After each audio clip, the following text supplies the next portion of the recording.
Entonces, que ahí es donde tenemos de que precisamente, como le decía, ahorita nosotros estamos viviendo en este periodo que se llama el periodo de la gracia y que el apóstol Pedro menciona pues de que inclusive los profetas, en esa cita que tenemos acá de Primera de Pedro 1:10, el apóstol Pedro menciona de que los profetas en el Antiguo Testamento, pues ellos como que trataron de entender o de determinar cuándo es que ese periodo sucedería. Ahora, ¿con qué va a terminar el periodo de la gracia?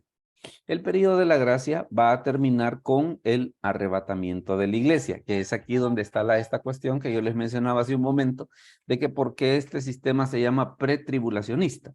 Se llama pretribulacionista, ¿por qué razón? Porque nosotros sostenemos que el arrebatamiento de la iglesia va a ser antes de la tribulación. O sea que la iglesia no va a pasar por la tribulación. Y ahí es donde está el pasaje que leímos precisamente para iniciar la charla, el de 1 Tesalonicenses 4 del 13 al 18. ¿Qué va a pasar después de que la iglesia sea arrebatada? Van a suceder una serie de situaciones. Sobre la tierra, por ejemplo, en Mateo 24, el Señor habla acerca de una serie de situaciones, por ejemplo, menciona las guerras, menciona los rumores de guerras, las hambres, las pestes, los terremotos, y en Mateo 24:8 el Señor dice, mire, dice, y todo eso será principio de dolores. Bueno, o sea, de que si en algún momento la humanidad ha pasado por momentos difíciles, es una forma en la que el Señor dice, mire, lo peor todavía no ha ocurrido. ¿Va? O sea, si usted cree que el COVID, que las guerras mundiales y todo eso ha sido lo peor, espérese que no es lo peor, todavía falta algo peor.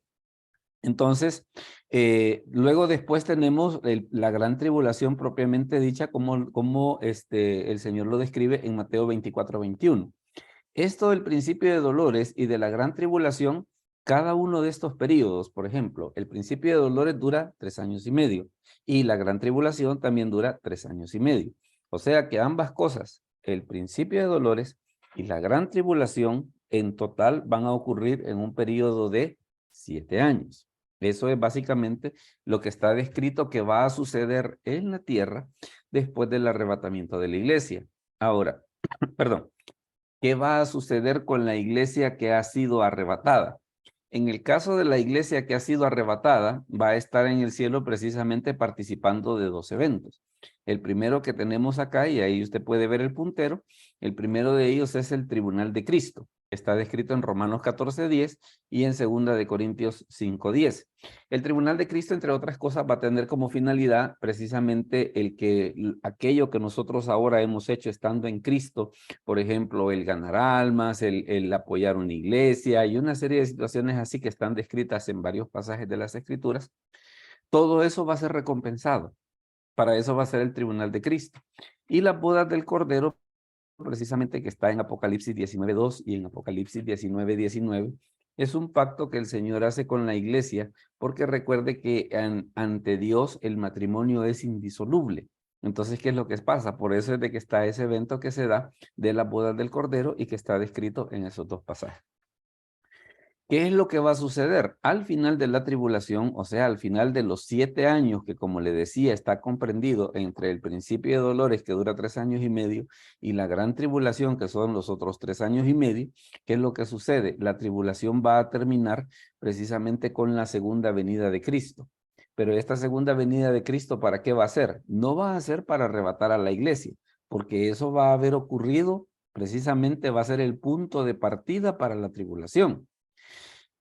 Esta segunda venida que nosotros tenemos acá en Apocalipsis 19, del 11 al 21, es la venida de Cristo, pero ¿para qué? Para implantar su reino, para implantar su reino. Ahí en Apocalipsis menciona que dice que él viene en un caballo blanco, dice que su nombre es fiel y verdadero, y que entre otras cosas menciona las escrituras que Satanás dice es encadenado, el anticristo y el falso profeta son echados al lago de fuego. Entonces, todo eso ocurre acá precisamente en la segunda venida de Cristo. ¿Qué es lo que va a suceder? Bueno, y aparte de eso, cuando sea la segunda venida de Cristo, se van a dar todavía otros dos eventos. ¿Sí? naciones vivientes y el juicio del Israel viviente. O sea, las naciones que estén vivas en el momento que sea la venida de Cristo y el Israel que esté vivo cuando sea la venida de Cristo, la segunda venida para implantar su reino. Después, ¿qué es lo que sucede? Tenemos el milenio, que es el que está descrito en Apocalipsis 20, del 1 al 6. Dígame, hermano Mario, perdón.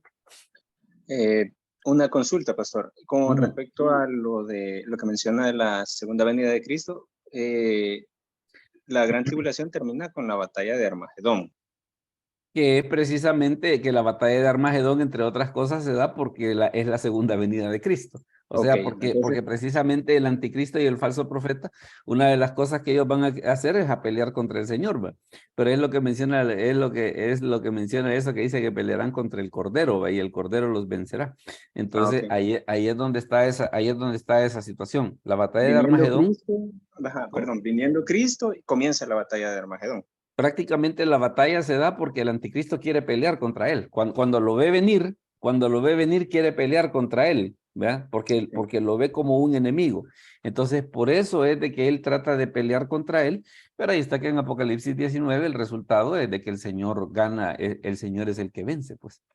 Okay, Entonces, ¿qué es lo que sucede? Después de esto que tenemos acá de la segunda venida de Cristo, que ocurre la batalla de Armagedón, el juicio de las naciones y el juicio de Israel, entonces, ¿qué es lo que sucede? Empieza el milenio, que es el que está descrito en Apocalipsis 20 del 1 al 6, ¿verdad? En este periodo del milenio es donde se cumplen todos aquellos pasajes, por ejemplo, de que el león y el buey comerán zacate, de que, por ejemplo, de que convertirán las armas en instrumentos de labranza y todo ese tipo de pasajes que aparecen en Isaías, que aparecen en los profetas menores, se va a cumplir precisamente en este periodo del milenio.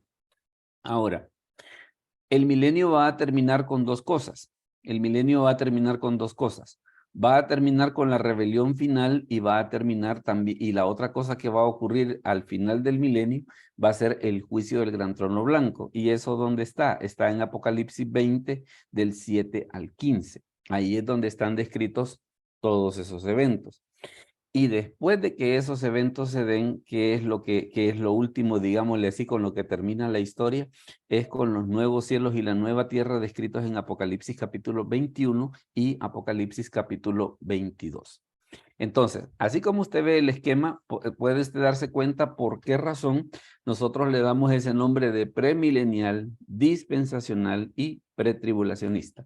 Decimos de que es premilenial porque la segunda venida de Cristo va a ser antes del milenio para inaugurarlo. Es dispensacional porque Dios ha tratado con la humanidad en periodos de tiempo que según el libro de Efesios menciona que son dispensaciones. Y es pretribulacionista porque creemos que el arrebatamiento de la iglesia va a ser antes de la tribulación. Ahorita, pues digámosle así que lo que hemos hecho es dar un panorama general porque en el tema de hoy en el que nos vamos a centrar es básicamente en la parte del arrebatamiento de la iglesia. En ese nos vamos a centrar. Pero ¿qué es lo que pasa? Lo hemos ubicado en el plan de Dios precisamente para ver en qué momento ocurre y qué es lo que va a suceder después. ¿Alguien tiene alguna inquietud de todo esto que hemos dicho? Que algo que le gustaría que se pudiese ampliar mejor o que se pudiese explicar un poco mejor. Veamos, o todos estamos bien entendidos y claritos. Pastor, Dígame. entendería de que durante el milenio, bueno, antes del milenio la Tierra habría sufrido un daño, pero exagerado, ¿verdad? Por el juicio. Sí. Muerte masiva, tanto de humanos como de animales, vegetación, pero entendería que hay como un saneamiento de la Tierra para que se dé la plataforma y que se desarrolle el milenio. Sí. Al final de ese milenio, sí la Tierra es destruida por completo y ya viene los nuevos cielos y la nueva tierra, ¿verdad? Es correcto, es correcto, es correcto, porque precisamente, vaya, porque menciona, por ejemplo, en algunos pasajes de que una de las cosas que va a ocurrir, por ejemplo, con esta batalla es de que dice que va a quedar tanto muerto, va a quedar tanto muerto de que imagínese si, por ejemplo, si se dejaran todos esos muertos ahí, ¿cómo es que va a iniciar el milenio? Pues fíjese que es por eso de que hay intérpretes que entienden de que vaya, por ejemplo, entre el final de la gran tribulación y el milenio, no es aquello por decirle algo de que la gran tribulación termina hoy en la noche y ya mañana es el milenio. No, sino que entienden de que hay algún periodo, no demasiado largo, donde precisamente se van a dar todo este tipo de transformaciones y de sanidades, ¿verdad? En el libro de Daniel, por ejemplo, en el capítulo 12, el profeta habla acerca de 1290 días, o sea, 3 años y medio, que sería lo que duraría la gran tribulación. Pero después él dice, bienaventurado y santo el que llegue a 1335. O sea que ese periodo entre el final de la tribulación y el inicio del milenio es la diferencia de que a 1335 le resta 1290, que estamos hablando como 45 días, ¿verdad? Entonces, en ese periodo de 45 días es donde ocurren todos estos incidentes, por ejemplo, el juicio de las naciones, el juicio de Israel, y que la tierra es, cabal, eso que usted dice, que la tierra es sanada precisamente después de todo el destrozo. Porque recuerde también de que al final de la tribulación, que es una de las cosas que va a suceder, buena parte de la tierra va a estar dañada por los juicios de los sellos, las trompetas y las copas, ¿verdad? Entonces, ¿qué es lo que Correcto. sucede? Quiere decir de que tiene que haber algún proceso en el que vuelvan a poner en orden la casa para poder iniciar el milenio, ¿verdad? Correcto. Entonces, eso es definitivo. Eso es definitivo. Veamos, ¿alguna otra consulta más que alguien tenga respecto de esto antes de que ya entremos a hablar propiamente del arrebatamiento? Dime, Oscar. Disculpe, pastor, el hermano Milton pregunta que si le puede repetir la parte que se refiere a premilenial y dispensacional. Ah, vaya, perfecto, gracias. Ahorita lo repito. Estamos diciendo de que, perdón, nosotros decimos que somos premileniales porque creemos que la segunda venida de Cristo, fíjese, no el arrebatamiento, sino que la segunda venida de Cristo va a ser antes del milenio para inaugurarlo. ¿Verdad? Porque también están los postmilenialistas, ¿verdad? O sea, hay quienes dicen de que la venida de Cristo va a ser después del milenio. No, nosotros creemos que va a ser antes del milenio. Y es más, todavía inclusive está la variante de los amilenialistas, que ellos definitivamente no creen en el milenio, ¿verdad? Entonces, por eso es de que en este caso, nosotros para diferenciar ese tipo de situaciones, nosotros decimos, bueno, lo primero somos premileniales, por la situación esa de que Cristo, su segunda venida, así como lo estamos viendo acá en el diagrama, es antes del milenio para inaugurarlo. Y lo de pretribulacionista es porque creemos que el arrebatamiento va a ser antes de la tribulación. O sea que prácticamente después de que es el arrebatamiento de la iglesia, entonces después comienza el periodo de la gran tribulación. Oscar, me gustaría de que así como acabas de hacer, si de alguien más levanta la mano y yo no lo veo y me avisas, o eso que lo pone en el chat, por aquello de que por como yo tengo la pantalla hay ciertas funciones que no las veo. De acuerdo, pastor. Hermano Mario tenía también otra, le vi que había levantado la mano. No, de hecho, eso le iba a mencionar, pastor, lo que había mencionado ahí en el chat el otro hermano, Milton, por eso, Ah, sí, que había hecho Milton esa Méndez. consulta. Ah, ok. Correcto, eso le iba a mencionar, ¿no? Ah, vaya, perfectísimo, perfectísimo. Pastor, Entonces, dígame, hermano en- Jaime Rivas. gracias. Entendería también de que durante el milenio, después de que ha sido llevado a cabo el tribunal de Cristo, va a ser partícipe, digamos, la iglesia como con algún cargo de gobierno Sí, del milenio, ¿verdad? sí, Durante el sí. milenio. De hecho, inclusive, por ejemplo, la iglesia que ha sido arrebatada antes de la tribulación, cuando es la segunda venida de Cristo, la iglesia viene con Cristo, precisamente para el milenio, ¿verdad? O sea, se la llevan antes de la tribulación, regresa con Cristo después de la tribulación y entra al milenio. O sea, eso definitivamente es una cosa que va a suceder. Eso así es. Eso así es. Como un Veamos. cargo operativo, ¿verdad? ¿Perdón? Como que si fuera a ejercer un cargo operativo en el gobierno del milenio. Algo por el estilo. Algo por el estilo. ¿Verdad? Entonces definitivamente esa situación va a suceder. Ahora, ya en los nuevos cielos, que es lo que está descrito en Apocalipsis 21 y 22 y en otros pasajes del Antiguo Testamento, ahí ya la lógica cambia totalmente. Ahí ya la lógica cambia totalmente porque, entre otras cosas, menciona Apocalipsis, dice que van a quitar el sol y la luna, dice, porque el Señor va a ser su lumbrera. Entonces, una de las cosas que no va a ocurrir en los nuevos cielos y la nueva tierra es la noción del tiempo. Porque nosotros ahorita regimos el tiempo porque decimos, mire, está anocheciendo, está clareando, está amaneciendo. O sea, esos son los parámetros que nosotros tenemos ahorita. Pero en Apocalipsis 21, ¿qué es lo que dice? No habrá ni sol ni luna, dice, porque el Señor será su lumbrera. Entonces, esa noción que nosotros tenemos del tiempo, una de las cosas que van a hacer es que la van a desaparecer. La vida tal como la conocemos en base al agua, también dicen que eso desaparece. Va a haber un montón de cosas que van a cambiar. Va a haber un montón de cosas que van a cambiar. Fíjese que tal vez solamente para darle una idea, fíjese que este diagramita que usted ve acá, nosotros, bueno, por lo menos cuando yo estudié en el Colegio de Teología, esto lo veíamos en 2 ciclos. Lo veíamos en 2 ciclos, o sea, en 10 meses. Solamente para que se haga una idea todo lo que, o sea, ya si nos metemos a los específicos, no, hombre, aquí vigilia podemos hacer, ¿va? Vigilia podemos hacer. Entonces nosotros, bueno, en la época en la que yo estudié lo veíamos en 10 meses. Hoy, pues, en base a algunas modificaciones que han hecho el pensum, hoy solo se ve en 5, no porque antes se veía en 10. Dígame, hermano Mario. Pastor, con respecto a lo del milenio, al finalizar el milenio, según lo que le he captado, al pasar los 1000 años, comienzan los nuevos cielos y la nueva tierra. Pero antes de eso hay 2 situaciones, la rebelión final de Satanás y el juicio del gran trono blanco, que es lo que está descrito en Apocalipsis 20, del 7 al 15. O sea correcto. que entre el final del milenio y los nuevos cielos y la nueva tierra están estos 2 eventos que están acá. O sea, de que no es que termina uno y comienza el otro, sino que también ocurren esas cosas.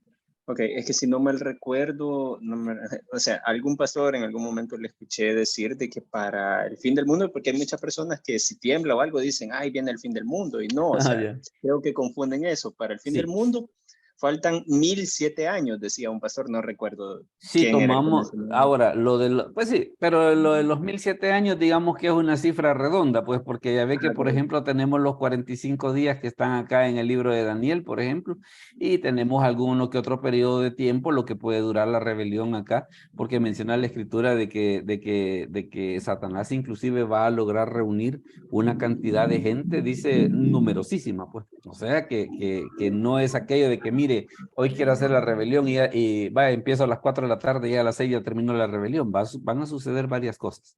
Van a suceder varias cosas. Entonces, digámosle así, de que lo de los 1007 años, vaya, digamos que son los 1000 del milenio y los 7 de la tribulación, pero pensemos pues en que son números redondos, ¿va? Perdón, pensemos en que son números redondos, pero ya si vamos a los detalles, habrá dillitas más, dillitas menos, ¿verdad? Más o menos por ahí. Más o menos por ahí. Entonces le digo, esto es básicamente lo que nosotros entendemos desde el punto de vista profético, que se llama el sistema premilenial, dispensacional y pretribulacionista. ¿Y hay quienes lo creen diferente? Claro que sí, claro que sí.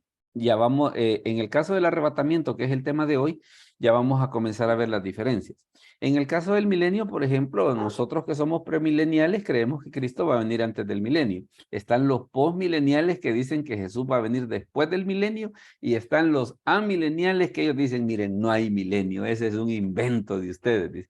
Entonces, solamente para que usted se dé cuenta las diferentes concepciones pues que hay respecto de la profecía bíblica. Ahora, le comento una cosa. Esto de la profecía no crea de que, por ejemplo, que la iglesia de su localidad se lo inventó esta semana. Esto ya tiene 2000 años de que lo están estudiando, ¿no? Esto ya tiene 2000 años de que lo están estudiando, que ha habido un montón de gente que le ha metido cabeza a esto, precisamente para tratar de llegar a estas conclusiones. Nosotros, pues, lo que hacemos es analizamos, verificamos qué tan correctas pueden ser esas conclusiones y en base a eso, pues, entonces nosotros decimos, ok, entonces sí lo aceptamos, ¿no? O no lo aceptamos. Pero le digo, como le comenté en ese aspecto, no crea de que alguien diga, ay, que mire, es que las asambleas de Dios se les ocurrió eso, o a los bautistas o a la misión centroamericana. No, no, esta es una cosa que ya prácticamente desde los inicios de la fe cristiana ya se venía discutiendo. De cómo lo veían ellos, ¿no? Porque vaya, por ejemplo, en el Antiguo Testamento hay profecías que hablan acerca del milenio, hay profecías que hablan acerca de los nuevos cielos, o sea que aún desde el Antiguo Testamento esto ya se traía, pues. Entonces no crea de que es un invento, no crea que es un invento de la iglesia a la que usted va, ¿no? No, esto ya tiene rato que se está discutiendo. Esto ya tiene rato que se está discutiendo. Ahora, ya que tenemos esa situación acá, de que, digámosle así, hemos visto el plan general, ahorita lo que vamos a hacer es que nos vamos a concentrar propiamente en el arrebatamiento de la iglesia, que es el tema de hoy. Entonces, fíjese que hablando acerca del arrebatamiento, tenemos esta situación. Acá en esto de cuándo será el arrebatamiento, aquí es donde le digo que es donde vienen las diferencias. Es donde vienen las diferencias. Porque está una posición que se llama el traslado parcial. Esta gente del traslado parcial tiene una idea un poco curiosa. Ellos dicen, mire, a nosotros, dicen ellos, no nos importa cuándo va a ser el arrebatamiento, pero vienen ellos y tienen una teoría bien loca. Dicen, no todos los creyentes van a ser arrebatados, sino solamente aquellos que estén esperando que Jesucristo va a venir. ¿Verdad?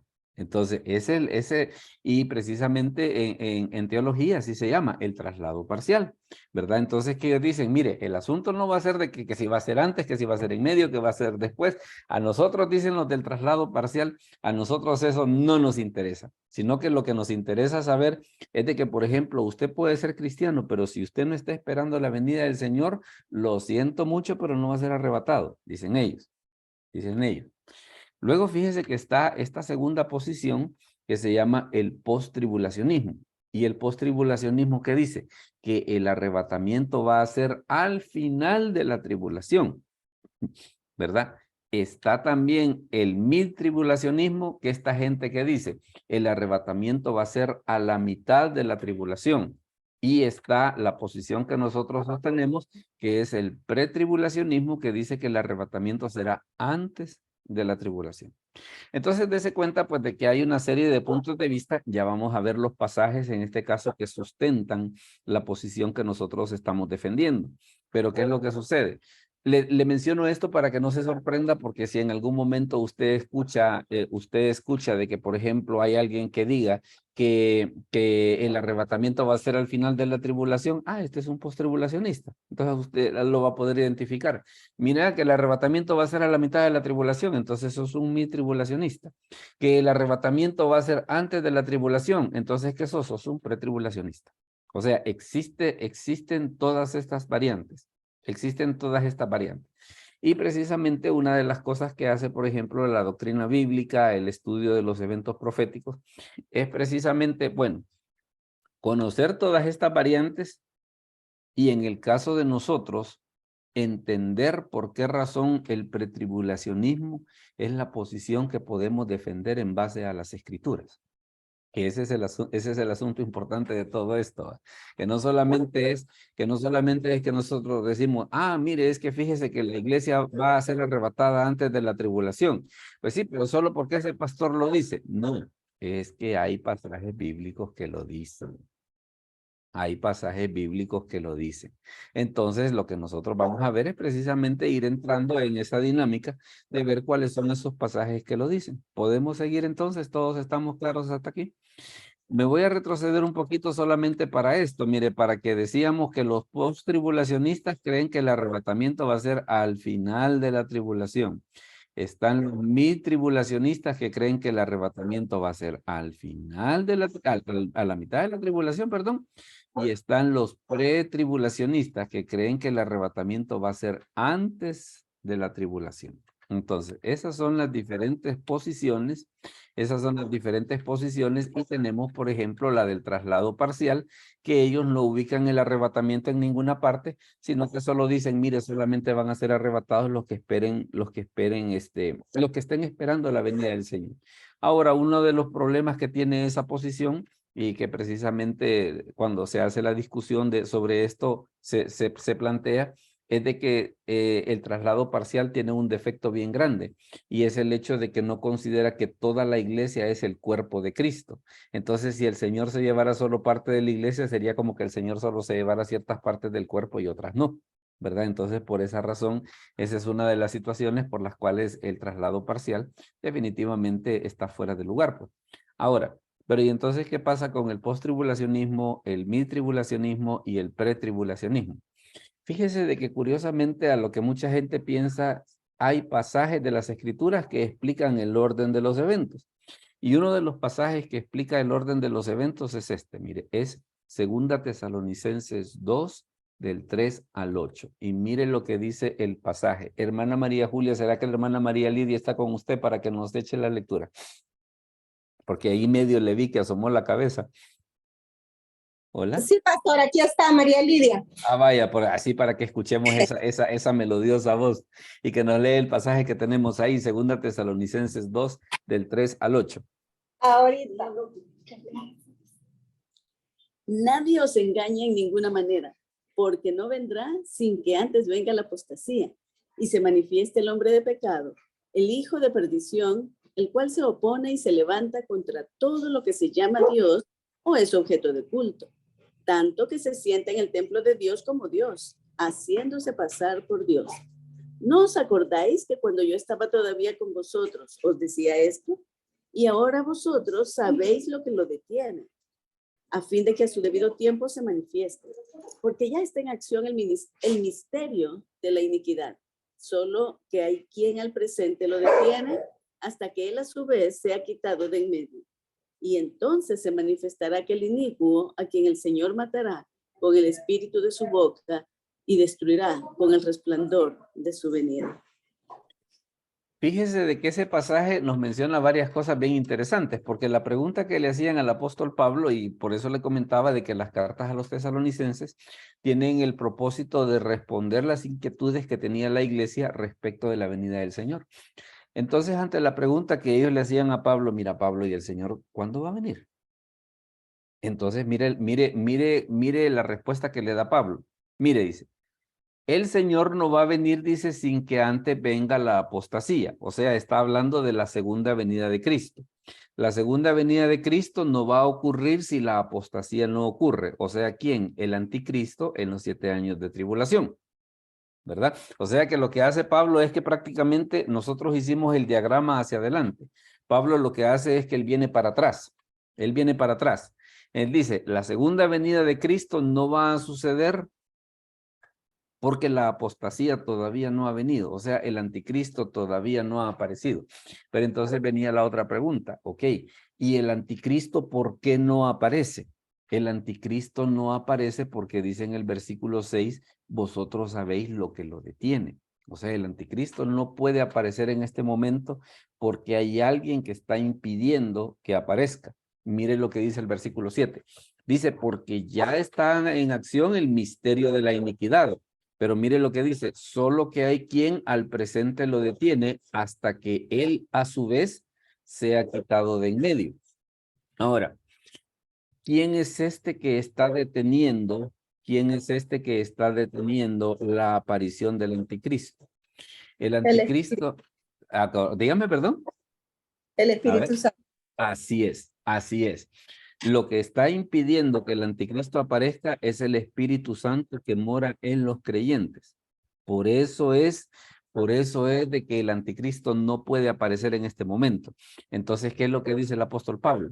Solo que hay quien al presente lo detiene hasta que él a su vez se ha quitado de en medio. O sea, cuando la iglesia sea arrebatada, entonces dice el versículo 8, entonces se manifestará aquel inicuo a quien el Señor matará con el espíritu de su boca y destruirá con el resplandor de su venida.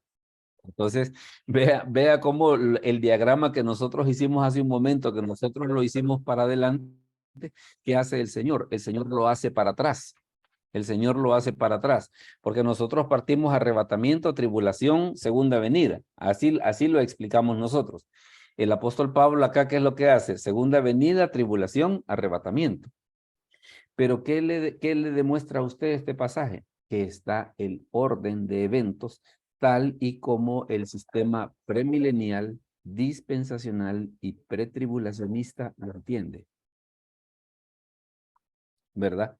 Entonces no es aquello de que, es que mire, es que fíjese que los hermanos y fíjese que en redes sociales a veces la gente es un poco dura, ¿va? Es que esos equivocadamente creen las enseñanzas de su pastor. No, mire, discúlpeme, enséñeme los versículos. Enséñeme los versículos. Porque si usted dice, que Jesucristo va a venir al final de la tribulación para arrebatar a la iglesia. Ok, enséñeme el versículo. Que mire que Jesucristo va a venir a la mitad de la tribulación para arrebatar a la iglesia. Ok, enséñeme el versículo. Y si usted me dice a mí, el arrebatamiento de la iglesia va a ser antes de la tribulación, aquí está el versículo. ¿Ya? Entonces el asunto no es de que mire, es que fíjese que en esa iglesia creen de esa manera. No, es que la escritura lo establece. La escritura lo establece. Y ese es un... dígame, hermano Mario, perdón. Pastor, creo que solo como pregunta o no sé, inquietud o quizás un Dígame. poco de terminología es con respecto a lo que usted dice. Usted menciona la segunda venida de Cristo y he escuchado mencionar o decir de que nosotros como creyentes actualmente estamos esperando la segunda venida de Cristo, que quienes están esperando la primera venida de Cristo es el pueblo judío. Creo que me voy Sí. quizás un poquito a la terminología o a la manera en que quizás usted lo dice, pero corríjame si estoy equivocado. Los judíos son quienes están esperando la primera venida de Cristo. Nosotros O estamos sea que esperando la segunda. y es correcto, porque para ellos Jesús no es el Mesías. Correcto. Para ellos Jesús Entonces, no es el Mesías. Entonces para siendo ellos el ese- Mesías no ha venido. Ajá, correcto. Siendo ese el caso, después de la tribulación sería la tercera venida de Cristo, si no me equivoco, ¿verdad?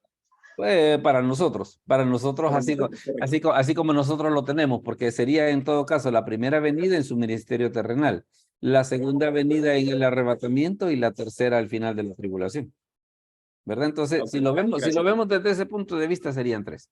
Si lo vemos desde Gracias. ese punto de vista serían tres. Gracias. Oscar, hazme un favor, poner pausa un momento, quiero ver de ir a hacer algo con ese perro que está haciendo bulla, ponerle pausa. De acuerdo, ahorita. Ok, déjeme ir a hacer algo al respecto.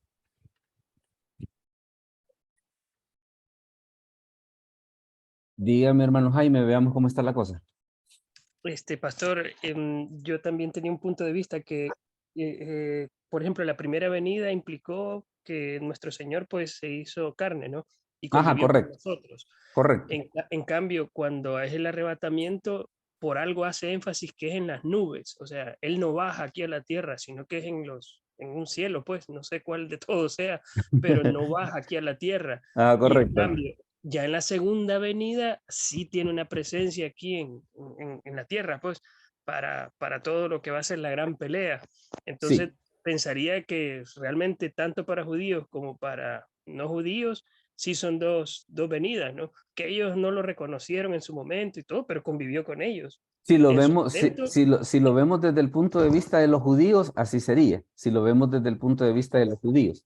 Si lo vemos desde el punto de vista de los creyentes, como entendemos de que la primera venida de Cristo ya ha ocurrido, e inclusive fíjese de que vaya, por ejemplo, a veces hay quienes hacen una distinción entre lo que es el arrebatamiento y la segunda venida, porque como en el caso del arrebatamiento leíamos de que el Señor no pone su pie en la tierra, sino que la iglesia lo recibe en el aire. Entonces, por esa razón, según el enfoque, algunos no la consideran como venida, sino que simplemente dicen es el arrebatamiento. Mientras que ya venida propiamente dicha es la que tenemos acá, por ejemplo, cuando es al final de la tribulación que el Señor sí desciende a la tierra para implantar su reino, ¿verdad? Entonces, pero esas, digámosle así, que como que serían, ponerle pan. Digamos que esas, ahí está cerca en la mesa, de que hay pan. Entonces, ¿qué es lo que pasa? Se da la situación esa de que eso de que sea primera o segunda, digámosle así, como que depende desde dónde nosotros comenzamos a contar, a partir de dónde, ¿verdad? Entonces, si lo vemos desde el punto de vista de la situación presente, ahorita, podríamos decir de que está el arrebatamiento y que está la segunda venida. Desde la situación presente. Ahora, si hacemos la consideración, así como usted le está explicando y como el hermano Mario también le estaba diciendo, pues entonces sí serían más, ¿verdad? Porque sería la del ministerio terrenal anterior a la época de la gracia, la del arrebatamiento y la de la segunda venida, en el entendido de que en el arrebatamiento Él no desciende a la tierra, sino que es la iglesia la que recibe al Señor en el aire, ¿verdad? Esa tal vez es la diferencia. Pero le digo, son apreciaciones que ya muchas veces al tener el diagrama, pues digámosle así que es una situación que queda clara, ¿no? Pero sí, pero lo que usted dice es correcto. Así como usted lo plantea, es correcto. Incluso, pastor, tal vez otro comentario, que en el momento del arrebatamiento entendería yo que el freno que ha impedido pues que el mal se manifieste en Se todo su desborde. poderío, el Espíritu Santo pues ahí ya desaparece, y por eso en algún momento se hace mención de que para que alguien se convierta durante el periodo de tribulación es algo casi imposible, pues porque ya no está el Espíritu Santo. Entonces, Fíjese de que ahí hay un poco de discusión. Le voy a dar las dos alternativas solamente por lo menos para que las conozcamos y ya cada quien puede tomar la suya. Fíjese que está, por ejemplo, basado en ese pasaje que tenemos ahí de 2 Tesalonicenses, el hecho de que hay quienes dicen, no, mire, fíjese que el Espíritu Santo va a ser quitado totalmente. Va a ser quitado totalmente. Porque dice, ahora hay quienes dicen, no, mire, él no va a ser quitado totalmente, sino que solamente va a ser quitado de en medio, o sea, se va a hacer a un lado. De que el Espíritu Santo sí va a estar presente vaya, sí va a estar presente en la tribulación, pero no morando en la iglesia, porque como la iglesia ya ha sido arrebatada, ¿por qué razón la presencia del Espíritu Santo siempre se hace necesaria? Porque el Evangelio de Juan menciona que el Espíritu Santo es el que convence al mundo de pecado, de justicia y de juicio. Entonces, si no fuera por la obra del Espíritu Santo, la persona no podría reconocer su pecado. La diferencia va a estar entre la presencia del Espíritu Santo en la tribulación y la presencia del Espíritu Santo en la actualidad, es el hecho de que en este momento el Espíritu Santo está morando en todos los creyentes. En la tribulación, aunque cuando una persona reciba a Cristo, el Espíritu Santo va a venir sobre él, pero como va a estar la agravante de que va a haber persecución, que va a haber una serie de situaciones, entonces eso va a hacer que creer en Cristo en ese periodo sea más difícil. Más difícil. Entonces, son dos puntos de vista de que, le digo, porque yo también le he dado un poco de vueltas al asunto ese de que, bueno, y de plano van a quitar el Espíritu Santo y que no va a haber nada de Espíritu Santo, pues a mí me da la impresión, pero como le digo, es un punto de vista, a mí me da la impresión de que el Espíritu Santo de alguna manera siempre va a estar presente, pero no actuando así como lo está haciendo ahora, ¿verdad? Porque ahora pues el Espíritu Santo actúa, digámosle así, en cierta libertad, en el sentido de que vaya, aunque hay partes en las que el Evangelio es perseguido, pero digámosle así que también hasta cierto punto no está el anticristo presente en este momento, ¿no? ¿Verdad? Entonces, digamos que son diferencias importantes. algo que puede reforzar ese último punto de vista que usted expone es la conversión de los 12,000 de cada tribu de Israel. Así Y es. también de los... De la predicación de los 2 testigos. Exacto, bueno, y que ellos mueren y pasan su rato muertos ahí un par de días y después reviven. Ujú, ujú. Entonces, esas son de las situaciones que hacen ver de que no es que el Espíritu Santo o sea, que se desaparece totalmente, sino que simplemente como va a estar eso que dice el apóstol Pablo, de que dice que está el misterio de la iniquidad, la diferencia va a ser de que como el anticristo y todo el poder que él va a tener va a poder entrar libremente, entonces el Espíritu Santo digámosle así, como que su actuar va a ser diferente en vista de la situación que en ese momento va a estar viviendo la humanidad. Pero mi opinión es precisamente por todas las personas que se van a convertir y porque es el Espíritu Santo el que logra la conversión de las almas, de que sí va a haber Espíritu Santo en la tribulación. ¿Seguimos entonces? Gracias. ¿Seguimos entonces? Bien, ok. Ese es lo que tenemos ahí respecto, entonces le decía, no es aquello a veces, porque yo he escuchado mucha gente que dice, ay, ustedes los están engañando de que el arrebatamiento va a ser antes de la tribulación. No, mire, no es cuestión de engaño, ahí está el versículo. Ahí está el versículo. Ahora mire, usted viene y dice que el arrebatamiento va a ser al final de la tribulación o va a ser al final de la tribulación, me encantaría que me enseñe el versículo. ¿Verdad? Ahí esa es una cosa que es bien importante que nosotros podamos establecer. Ahora, ¿por qué razón, por ejemplo, esa palabra de arrebatamiento, por qué es que se le llama de esa manera? Es por esto, mire, porque resulta que en el griego es la palabra harpazo. y que harpazo lo que describe es la acción de tomar algo rápidamente o repentinamente. Déjeme hacerle una aclaración, porque a veces más de alguien cuando escucha esta explicación, había alguien que esta persona había escuchado precisamente lo de esta palabra griega. Entonces, cuando esta persona lo quiso, digamos, quiso usar el dato en una predicación, esta persona lo explicó así. Dijo, en el griego dice, es la palabra griega zarpazo, pero zarpazo es el gesto que hacen los felinos, ¿va? Los leones, los tigres, ese es zarpazo. Entonces esta persona decía, en el griego decía es la palabra zarpazo, decía.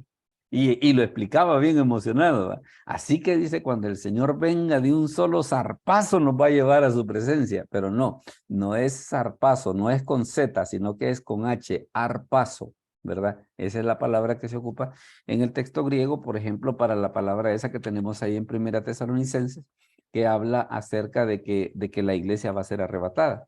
Y vemos, por ejemplo, el hecho de que el Señor todavía va a venir en dos ocasiones más. Dígame, hermano Milton. Le veo con la mano levantada. Sí, de esa palabra arpazo, yo aquí tengo una palabra que se llama sunarpazo. Y se lo explico, dice, es el sentido etimológico, indica apoderarse a la fuerza.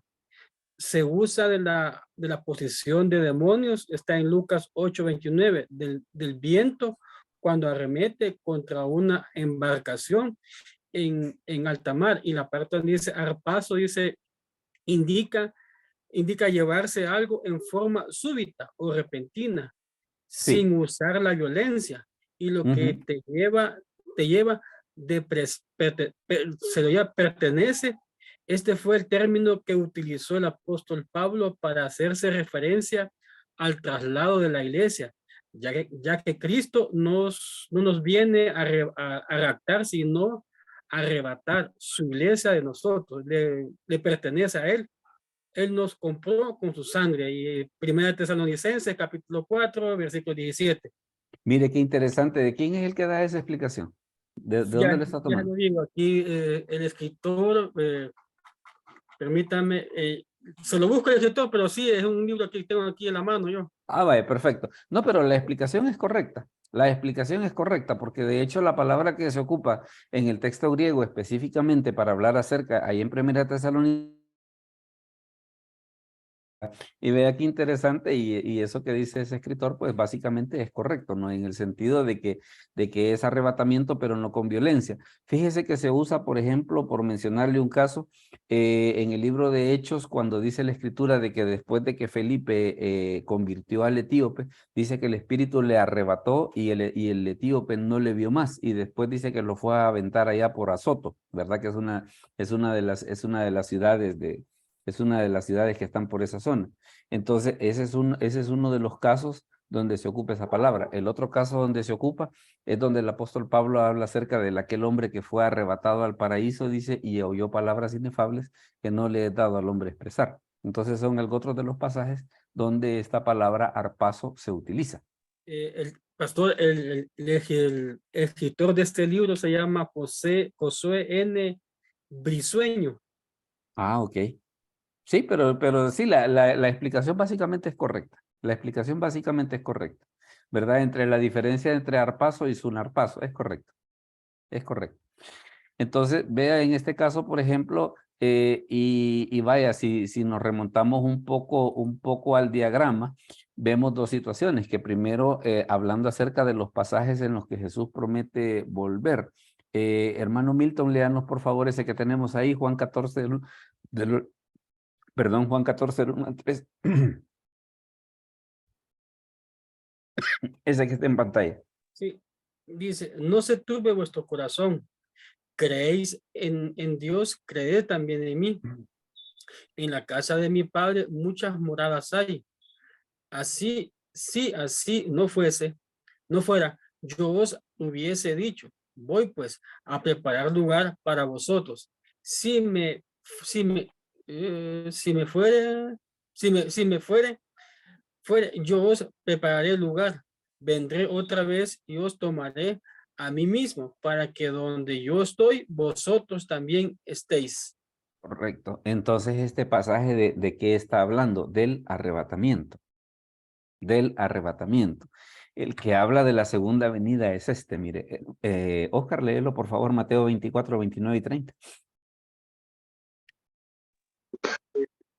E inmediatamente después de la tribulación de aquellos días, el sol se oscurecerá y la luna no dará su resplandor, y las estrellas caerán del cielo y las potencias de los cielos serán conmovidas.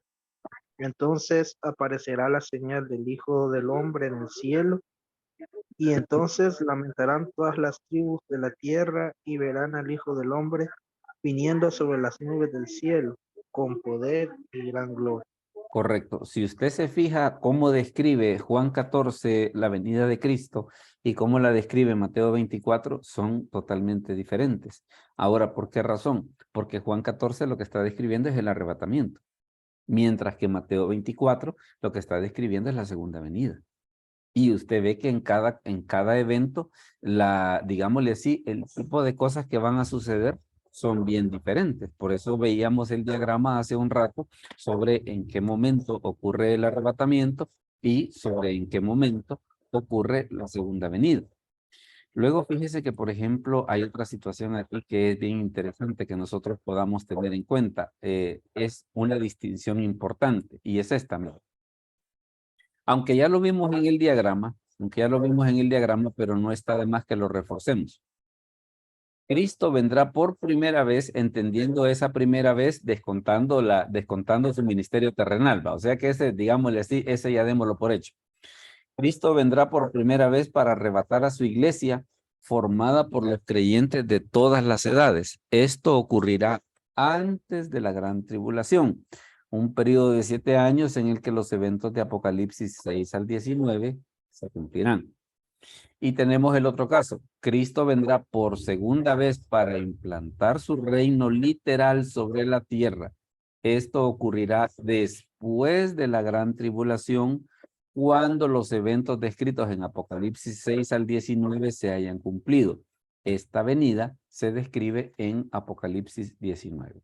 O sea que lo que habíamos visto ahí en el diagrama de que el arrebatamiento de la iglesia antes de la tribulación y la segunda venida de Cristo después de la tribulación es básicamente lo que nosotros tenemos explicado precisamente en estas notitas acá.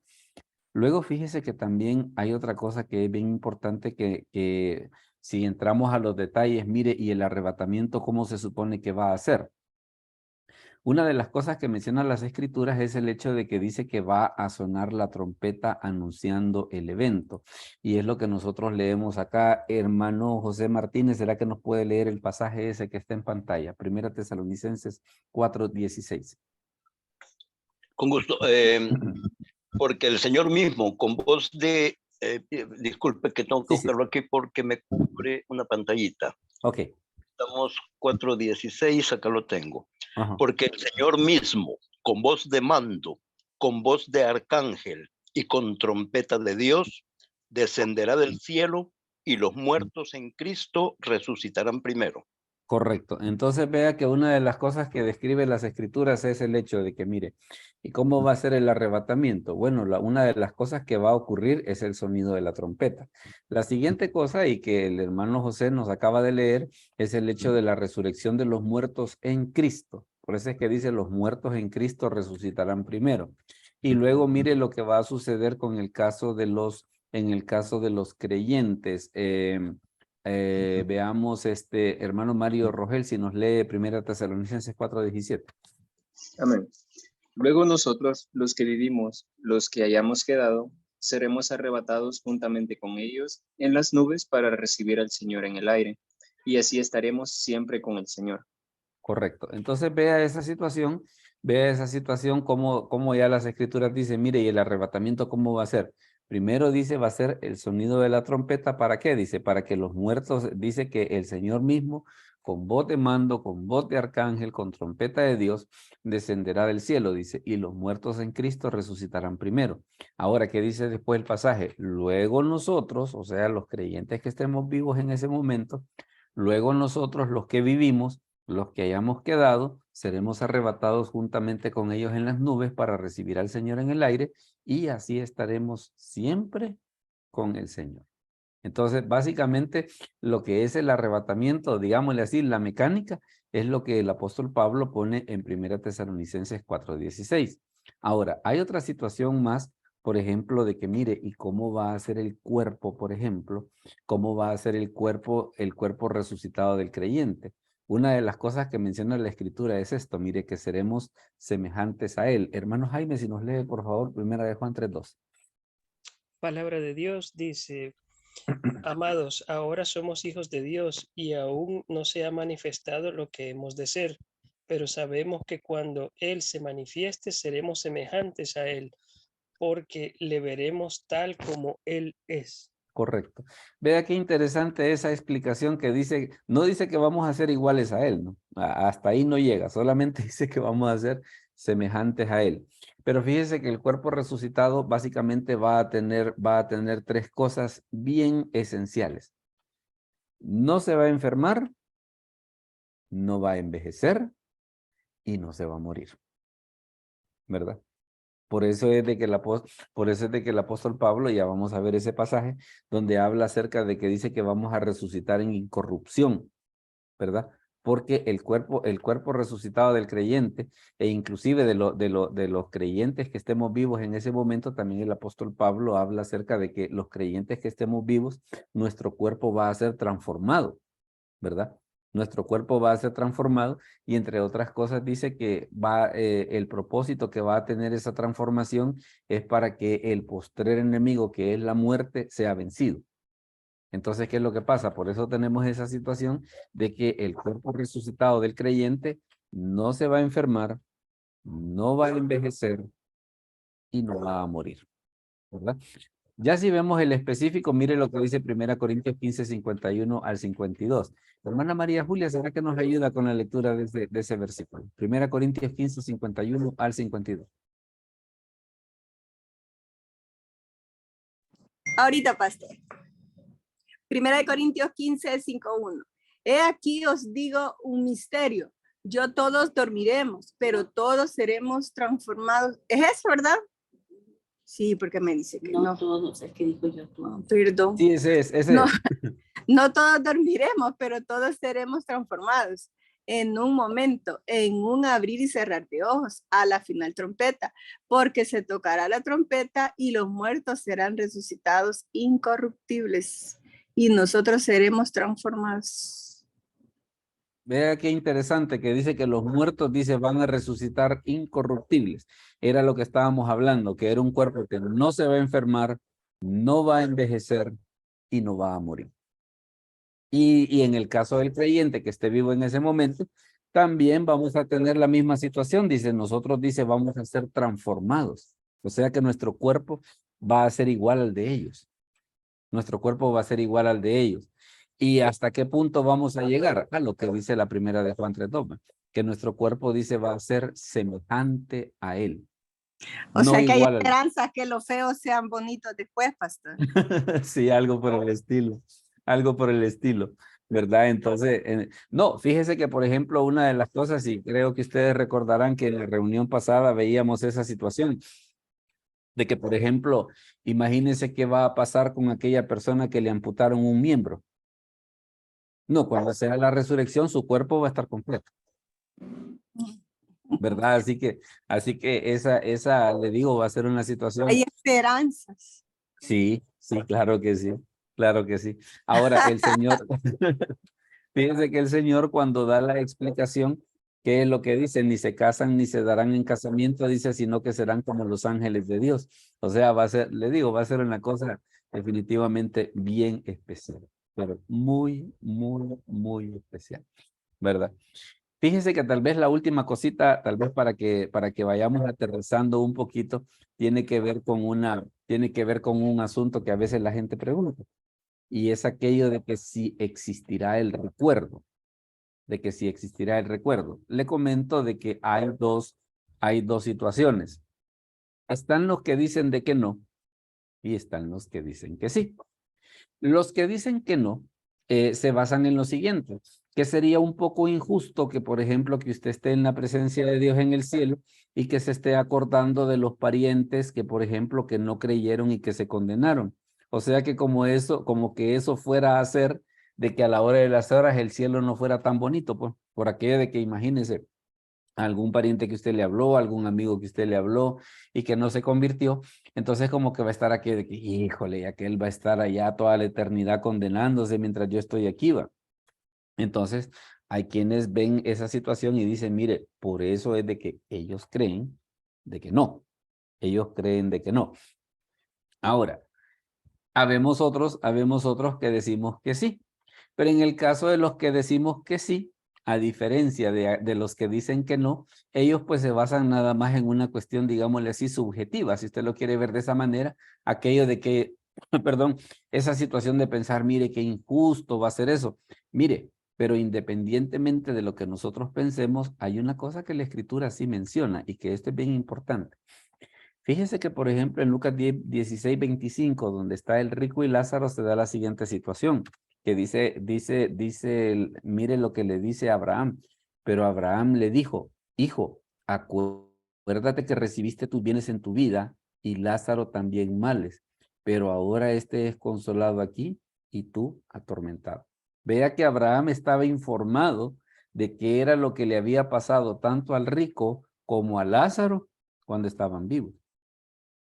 Y todavía la cosa es un poco más sorprendente porque más adelante le dice a Abraham al rico, cuando el rico le dice, envía a Lázaro porque tengo 5 hermanos, para que ellos no vengan también a este lugar de tormento, que es la situación que le dice a Abraham, a Moisés y a los profetas tienen, óiganos. Y si tenemos en cuenta de que Moisés y los profetas vivieron mucho tiempo después que Abraham, nos damos cuenta de que en la eternidad las reglas funcionan de otro modo.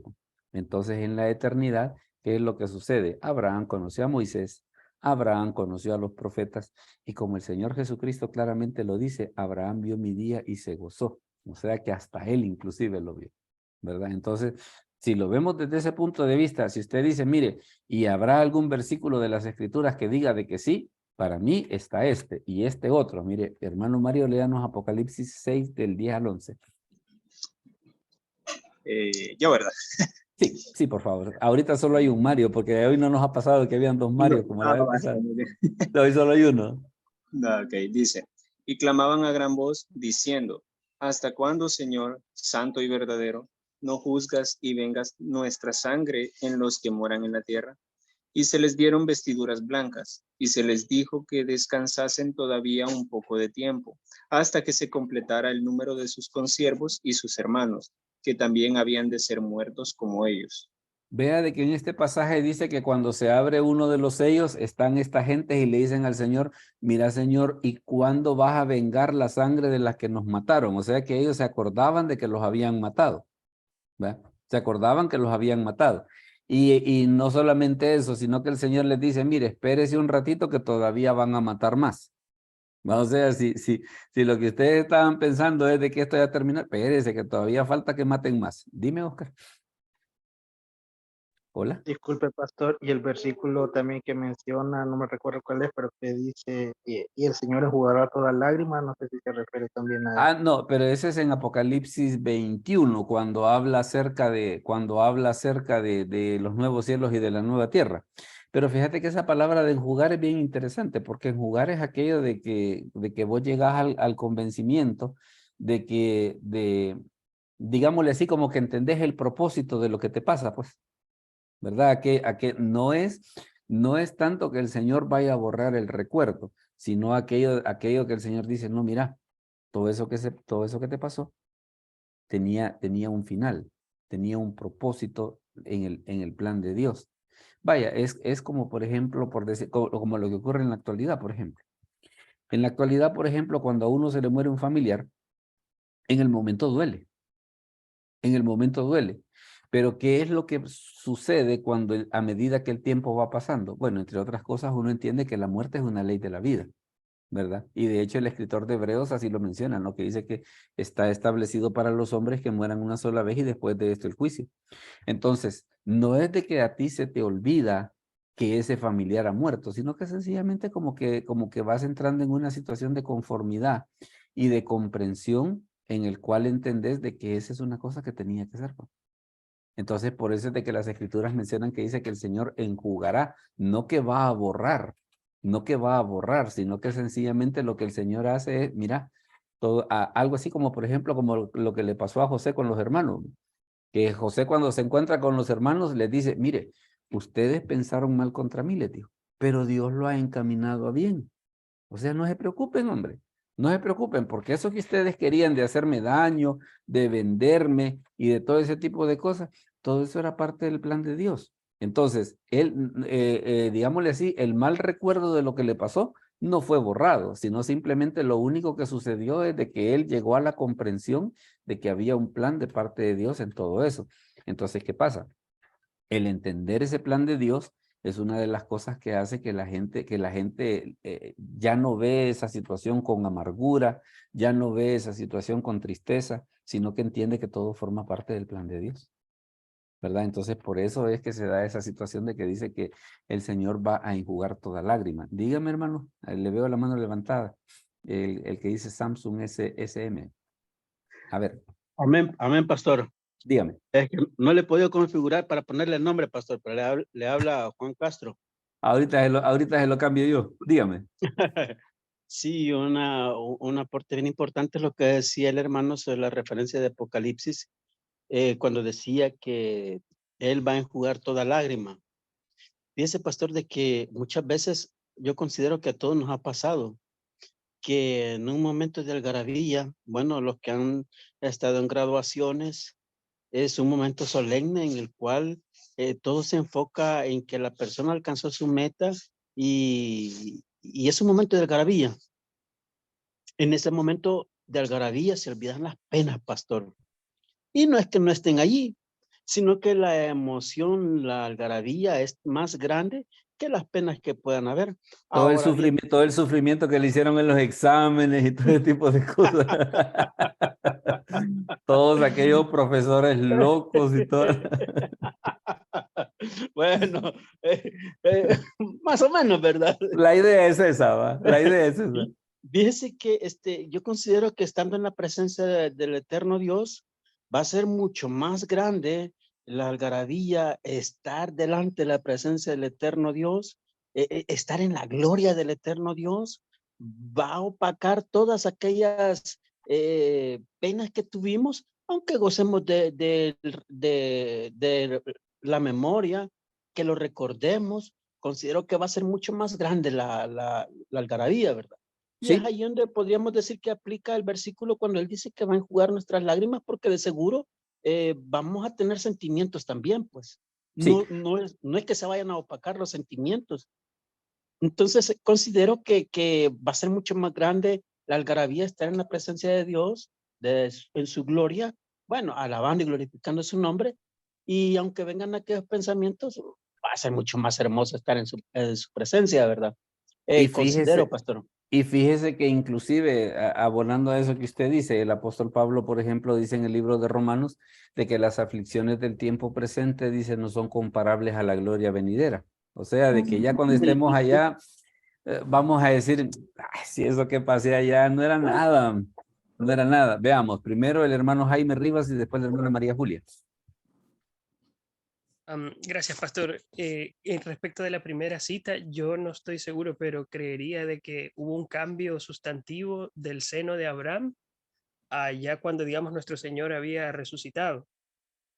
Y no sé si ahí habrá alguna parte que, digamos, se pudo haber influido o variado en el tema de las memorias, porque definitivamente no era igual, ¿verdad? El seno de Abraham a lo que fue ya, por ejemplo, cuando el ladrón que se arrepintió en el momento de la crucifixión y él le dijo, hoy vas a estar junto a mí en el paraíso.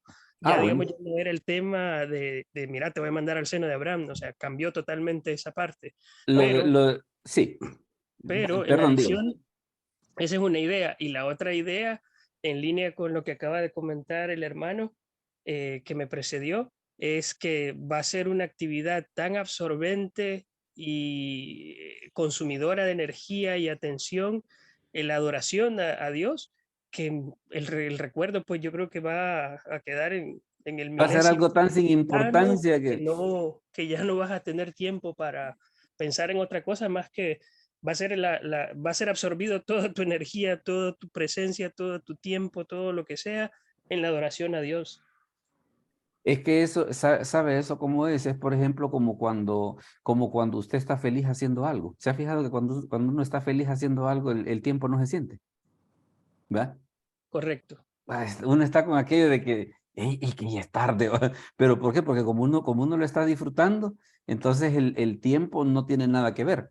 Ahora, respecto a la observación esa de que, vaya, es cierto de que entre el Antiguo Testamento y el Nuevo Testamento está la cuestión esa del sacrificio de Cristo.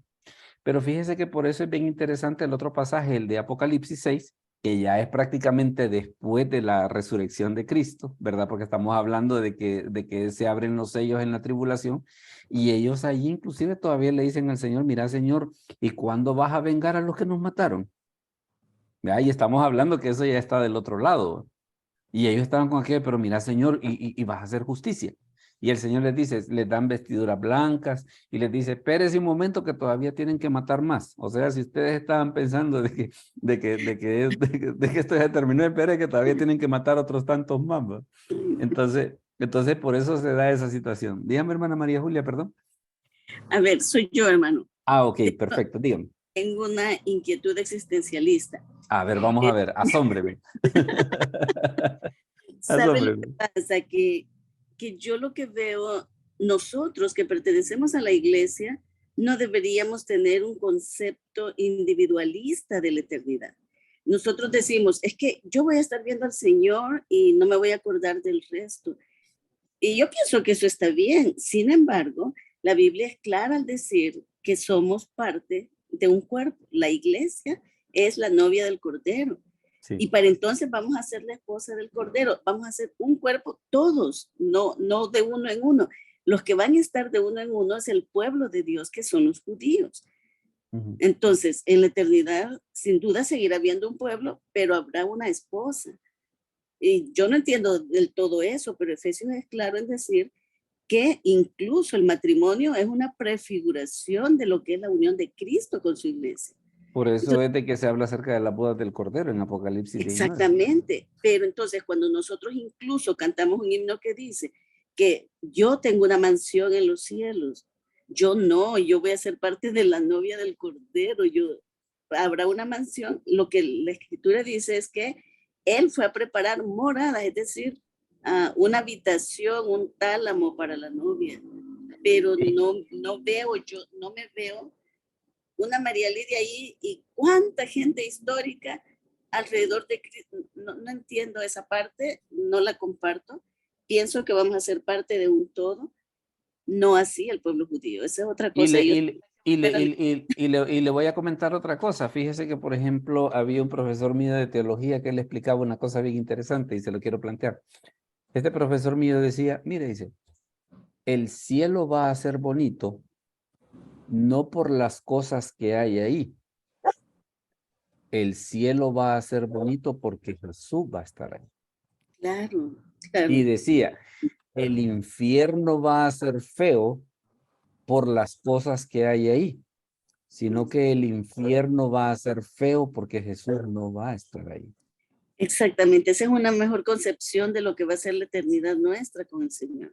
Entonces no nos preocuparía si voy a ver a mis parientes. Y conste que nosotros seguimos aferrándonos a esta vida cuando decimos, allá me espera mi abuelito, me espera mi tatarabuelito, y me espera, está terrible eso. Quien me espera es Cristo y a quien yo espero ver por la eternidad es a Cristo, pero integrada a un cuerpo que es su esposa. Ok, dígame, hermano José Martínez, dígame. Se le oye con un poco de interferencia. A ver, ahorita cómo me escucha. Sí, se le escucha un poco mejor, dígame. ¿Ahora? Sí, se le escucha mejor. ¿Está mejor así? Sí, está mejor así, dígame. Muy bien, solamente acotar dos cosas, quizás un poco complementando lo que la maestra María Lidia acaba de decir. Quizás parte de la problemática que yo veo en mucho cristiano en relación a la vida eterna es que, por un lado, tenemos mucho apego a esta tierra. y estamos con esa incertidumbre, si voy a estar recordando cosas como las he vivido acá.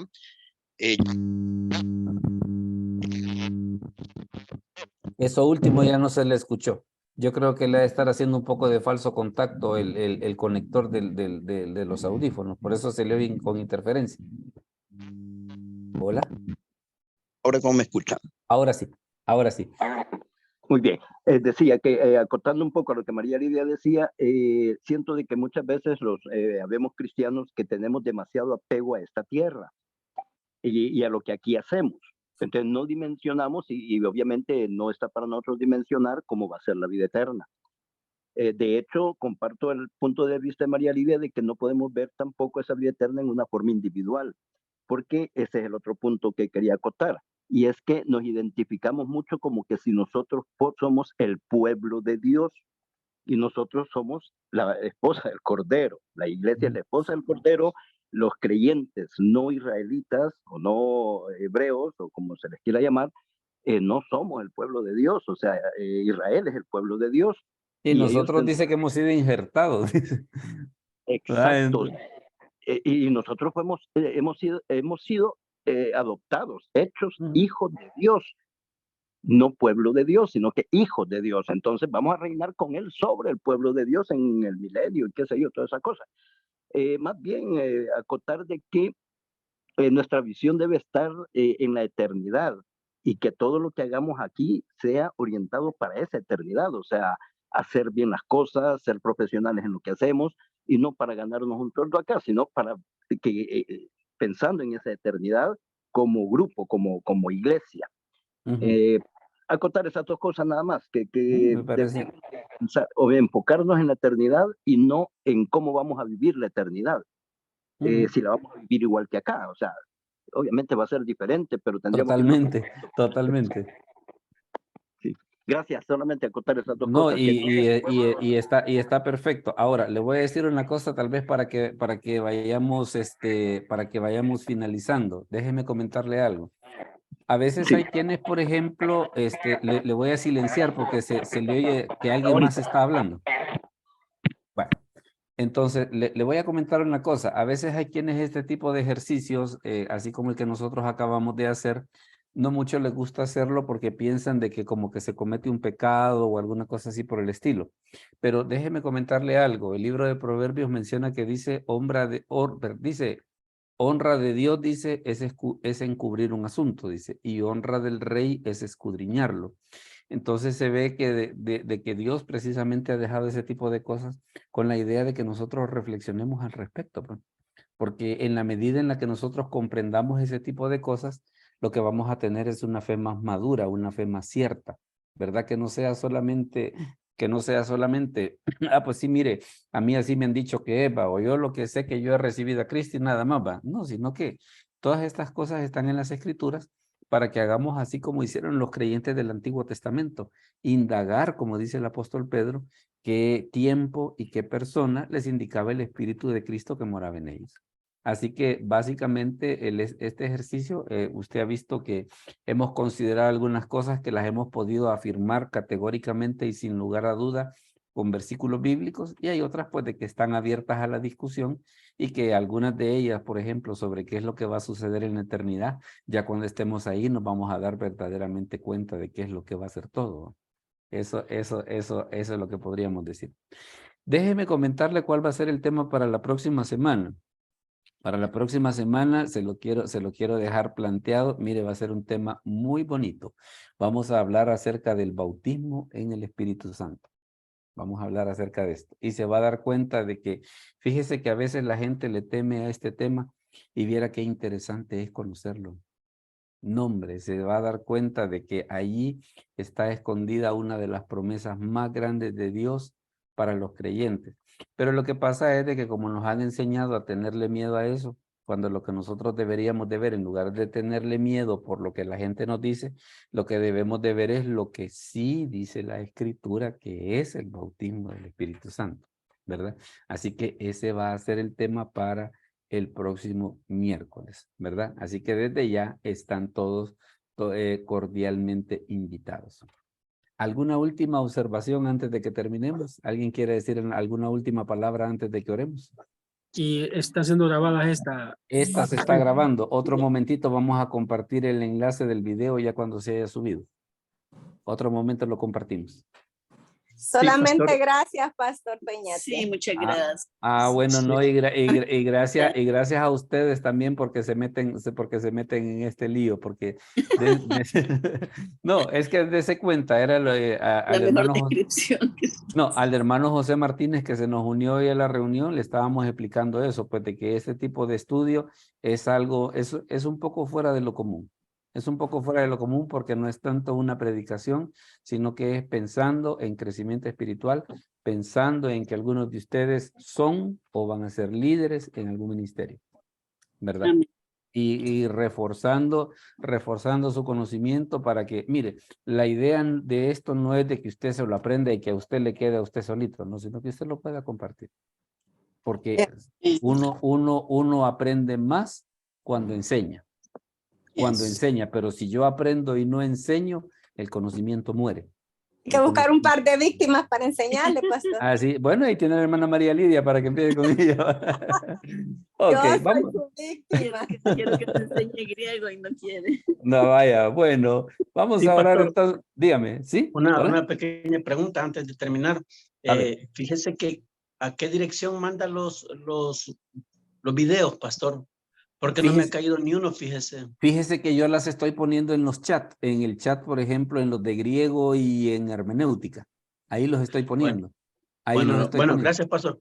Gracias, lo Vale. voy a buscar entonces, pastor. Claro que sí, claro que sí. Si no, ahí me confirma y se los mandamos individualmente. Bueno, Amén, pastor. Gracias. vamos a orar entonces para terminar. Les agradecemos pues el que hayan estado en la reunión de esta noche, así que oramos. Padre, te damos gracias por este momento, gracias porque nos permitiste reunirnos un día más. Bendice a cada uno de los asistentes, bendice sus vidas, que lo que hemos compartido pueda servir para poder fortalecer su vida espiritual. También para que pueda ser útil para otras personas en algún ministerio donde tú los tienes.